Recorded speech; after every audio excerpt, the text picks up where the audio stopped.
What's up, guys? Back here with another episode of Lockdown Coverage. If you guys are new to the channel, my name's Daniel. On today's episode, you guessed it, I'm talking about the Miami Dolphins, my Miami Dolphins, specifically training camp news and player updates. I do have some speculation and news that goes around the league, whether we should trade Josh Rosen. I think we should. We'll see what type of trade value we actually do get for him. I have some progressions as well with Damien Howard and how he's doing, if he's going to be fit for week 1 to go up against the Patriots.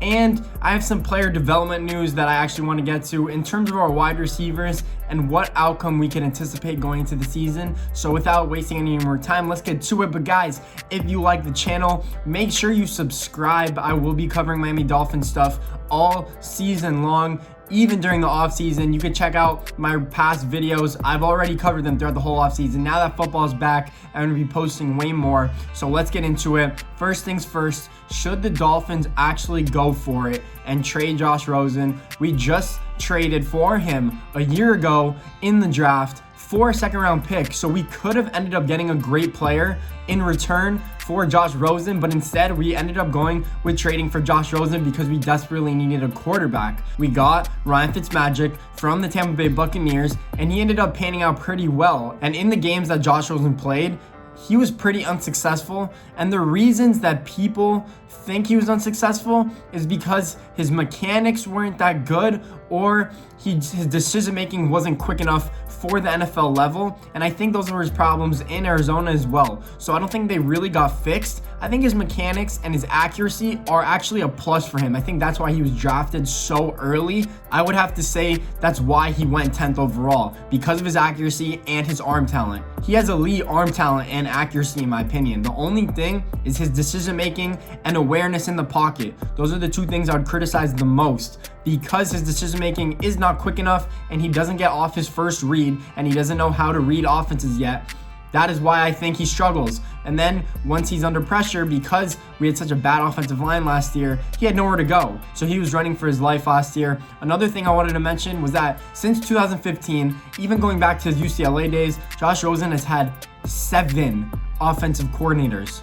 Not 2, not 3, 7. So he hasn't had any time to actually learn any offense that in which he's been in, because there's been so much turnover and change in every spot he's been at, in UCLA, in Arizona, in Miami. He's been in every rebuilding process. Again, Arizona was kind of unlucky because they ended up getting that number 1 overall pick, and they ended up getting Cliff Kingsbury, who is a college football mind, and ended up wanting Kyler Murray because he's a run and dual threat quarterback. I don't disagree with that. But Josh Rosen has to be one of the unluckiest players, quarterback specifically, in NFL history, in my opinion. Like, I honestly can't name one quarterback that has gone through this much shit and has survived the outcome. I think Josh Rosen probably will get traded from Miami because we need to fill out roster spots that isn't quarterback position, because everyone thinks that Ryan Fitzpatrick is going to be the starter, in which I think he will be for week 1 and the foreseeable future until Tua can prove that he knows his offense.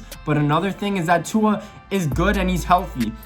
Players were interviewed a few days ago in training camp, and they said that Tua, you can't even tell that he's coming off a severe injury, a severe injured hip, because he's mobile, because he's making plays out of the pocket.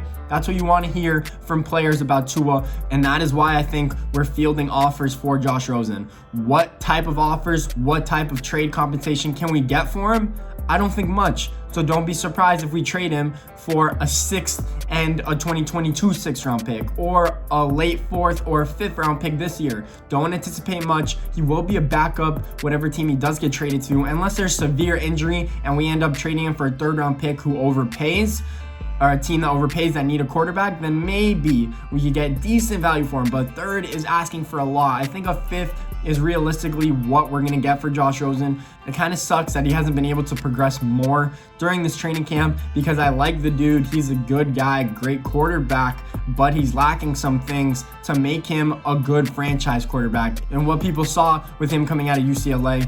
But other than that, some other news I did want to get to was that it looks like Damien Howard will actually be healthy enough for week 1. Again, I'm speculating early, but I think it'll actually happen because he's practicing and because everyone's saying that he's pointing in the right direction. So if you're saying that, that means that he's covering and he's been playing well in training camp. I think he did play in the scrimmage that we did play last Saturday, so about a week ago. So that means that he's healthy enough to actually move around and actually work out and prepare for week 1. I think Damien Howard will be ready. I don't know how ready. If he's 85%, I'll take it over Nick Needham starting opposite Byron Jones. I think we need Damien Howard throughout the season, unless they think that he's not ready at all and that it would be very beneficial to bench him or not have him active for week 1, then that's understandable. But I think Xavier needs to be out there as many games as possible if we actually want to win this year. Again, if we're just player building and stuff, then yeah, go ahead. Don't play him in. If you're looking for his long-term future and you think that he has real problems, if you do play him and he does get injured again, but yeah, sure, don't have him active. Other than those two things, the other thing I did want to get into was what can we actually see from our wide receiver group now that it's actually thinned out with Albert Wilson and Allen Hurns opting out of the season. So I think Jakeem Grant and Isaiah Ford will be our 2 slot receivers. I think they'll interchange. Jakeem Grant has had a lot of injury concerns because of his stature, his 5'6", 50-pound, 60-pound stature, which is crazy to think of that he's even in the NFL. But I think he'll be that kick and punt returner and a little bit of the slot, and he can also play outside because he can beat corners with his speed and agility. So I think Preston Williams and Devontae Parker will be our 1-2. What can you actually expect from Preston Williams? I think that Preston Williams can have a huge year this year.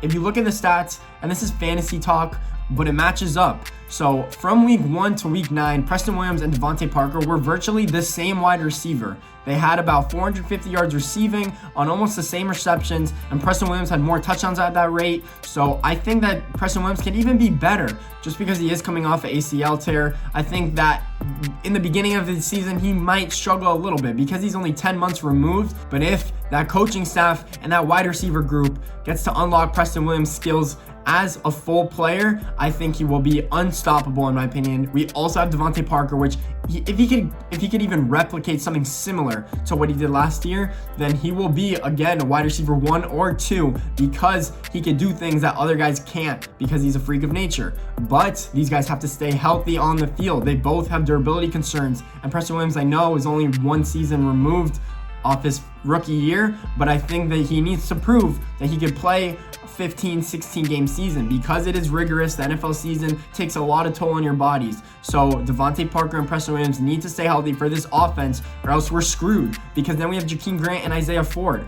We might have to sign someone off the streets. Ryan Fitzpatrick or Tua Tagovailoa might not have anyone to throw to if something happens to either of those guys. Before we had depth, now we don't have Albert Wilson or Allen Hurns. So that is 2 big losses that people don't really talk about, but I think this wide receiver group is still really good. We just need to stay healthy. We can't get riddled with the injury bug early in the year, or else our season could go down the drain. And then again, if Tua has no one to throw into, and even if our offensive line is decent, then that doesn't match up. You need too many things to happen for Tua to actually get in the game. Our offensive line needs to be good, but Ryan Fitzpatrick needs to be struggling. Our wide receivers need to be healthy, but Ryan Fitzpatrick needs to be struggling. That is the only way that Tua actually gets in the game, in my opinion. But other than that, that is Miami Dolphins news and training camp updates that I have. I will have more news as the season go on. I'll give you guys a week 1 preview, us against the New England Patriots. So I hope you guys like this video. Please make sure to give it a thumbs up and subscribe to my channel. More stuff like this coming. Thanks for watching, guys.